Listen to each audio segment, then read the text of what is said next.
Exercise का first question देखें।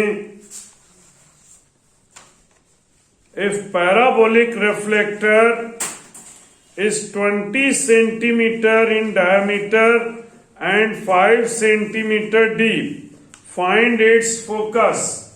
ये आपको बोला गया है। एक पैराबोलिक रिफ्लेक्टर है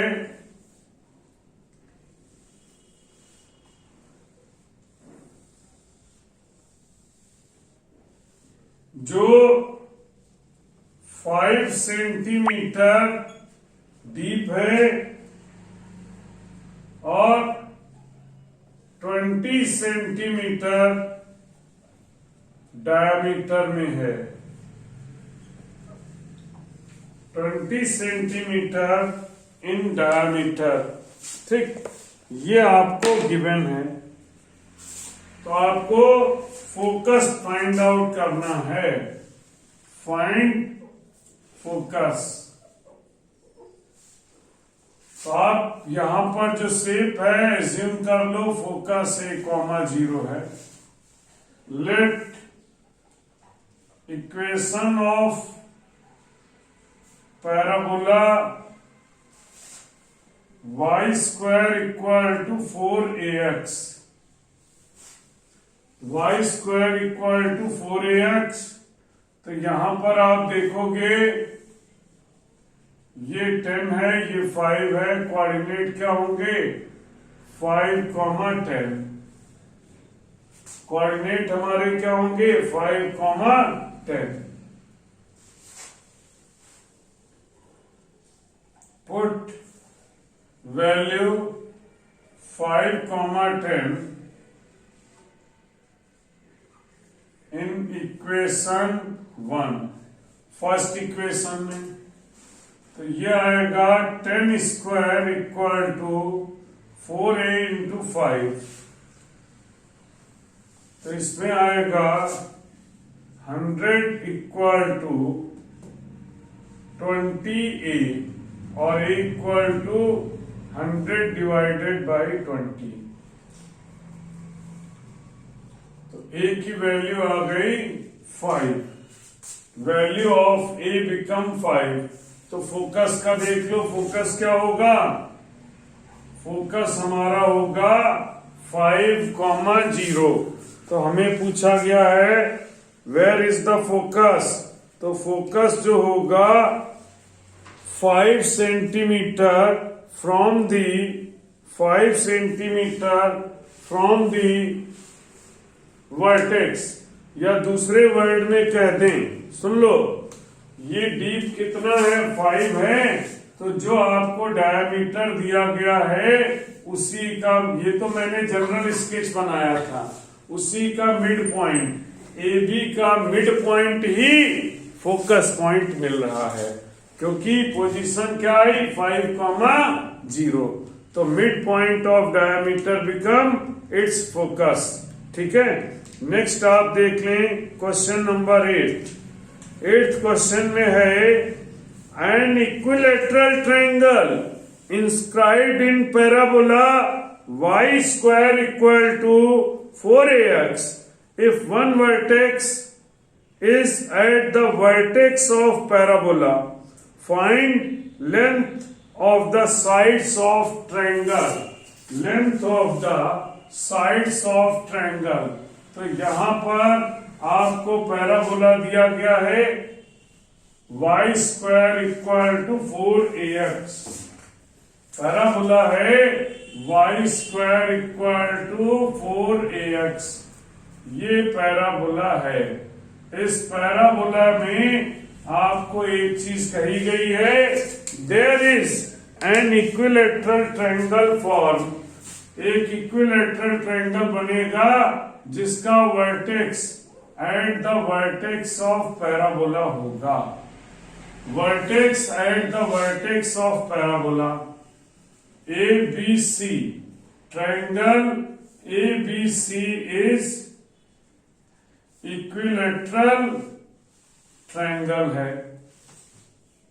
वर्टेक्स 0, 0 है। तो आप यहां पर एज्यूम कर लो let length of equilateral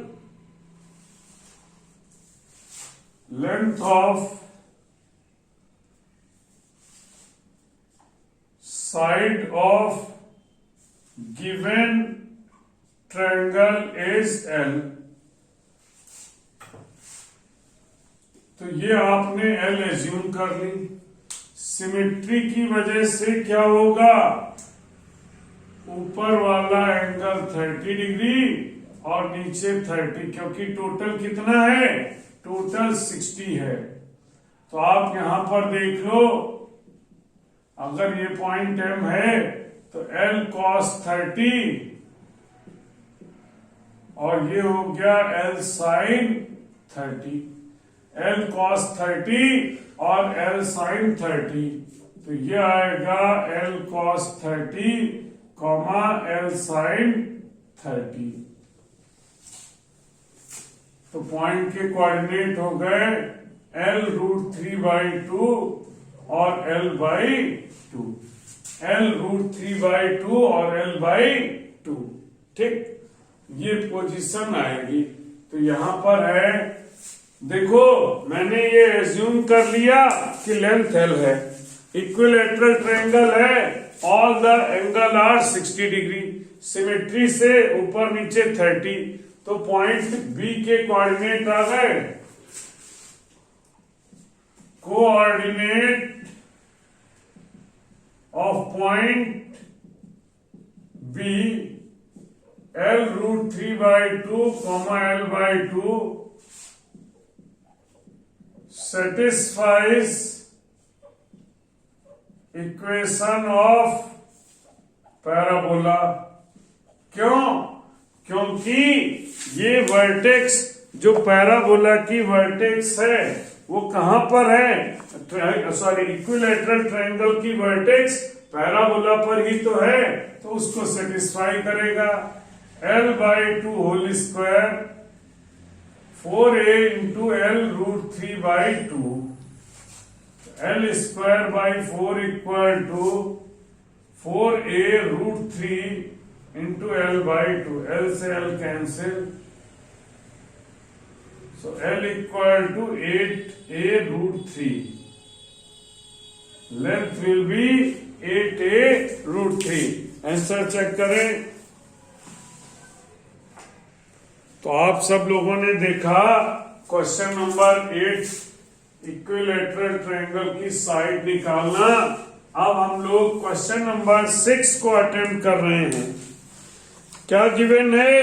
given है find area of the triangle form by line joining vertex of parabola and end of latus rectum.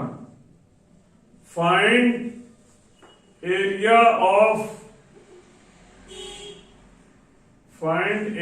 of triangle formed by joining vertex and end of latus rectum, end of latus rectum. Parabola है x² equal to 12y, x² equal to 12y।